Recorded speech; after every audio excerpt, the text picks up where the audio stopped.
In Absolute Flash number 2 from DC Comics, Wally West is about to become the fastest man alive until his powers betray him, spiraling into chaos as a relentless squad of rogues hunts him down.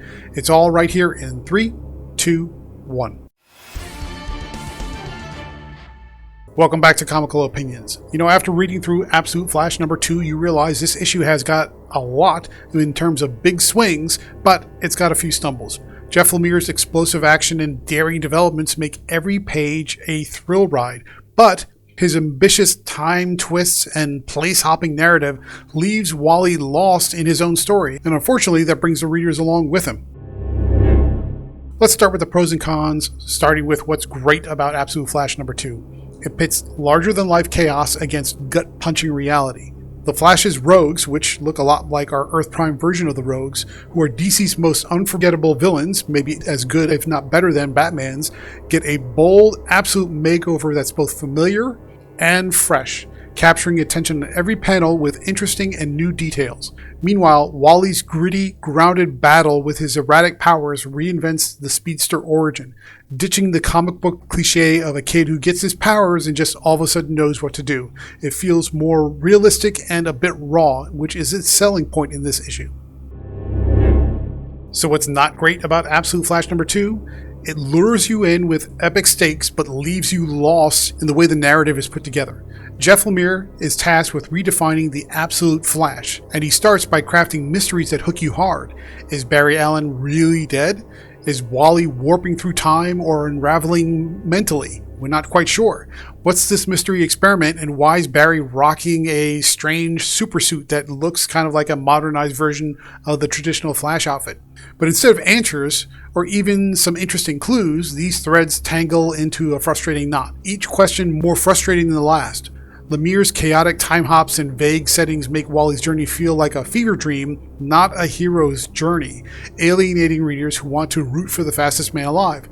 The comic's slick art and breakneck action scream winner, but its story fumbles like a rookie, failing to tie its big ideas together. At a $4.99 cover price, you're not just buying a comic, you're investing in a promise. And this issue feels like a little bit of a broken promise. Fans saying, wait for the full arc, don't make a judgment yet because it's only issue number 2, they are missing the point. When you're dropping cash for a DC premium issue, every page should hit hard, not grasping for a story that feels jumbled up and hard to get into. Let's switch gears for a second and talk about the art. The artist on this issue is Nick Robles, and it's pretty fantastic. There's a lot of spectacle, a lot of fast-paced action, a lot of energy. Wally's powers are a chaotic mass erupting in unpredictable bursts that tear through reality, and Robles captures that frenzy with flair. His fluid, curving motion lines and radiant Speed Force type energy, we think it's a Speed Force, it's not official, but we're just going to use that for now, create a visual symphony of chaos, with every panel bursting with a lot of pulsating reds, mostly reds, and a few purples and a few yellows here and there. Beyond the Flash, Robles grounds the art in Wally's raw emotional state. He's wide-eyed, panicked, and desperate to resolve what his situation he's going through because he blames himself for Barry's death, making the chaos feel more human. This is a pretty big step up from issue number 1 because, to be frank, the script was a little underwhelming, so the art matching it felt a little underwhelming as well. That's not necessarily Robles' fault. But in this case, it aligns what's happening with Wally's evolution into whatever he's going to become. For Flash fans, it's a feast of superhero spectacle that echoes the kinetic highs of, say, somebody like Carmine Di Giandomenico. Robles' work doesn't just steal the show, it saves it. Before we get into the plot, here's a quick recap of what happened in Absolute Flash number 1. Wally West was a restless kid bouncing between military bases under his strict father's thumb, feeling like he'll never belong and having trouble connecting with teens his own age. Then he meets Barry Allen, a research scientist whose warmth and belief in Wally's potential lights a spark of hope in his dreary life.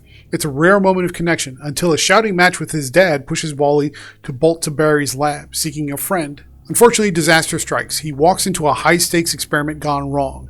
He gets hit with a fiery blast that kills Barry and floods Wally with bizarre reality-warping powers. In an instant, his ordinary world shatters and he's sprinting through a blazing desert chased by a shadowy military team hell-bent on capturing him.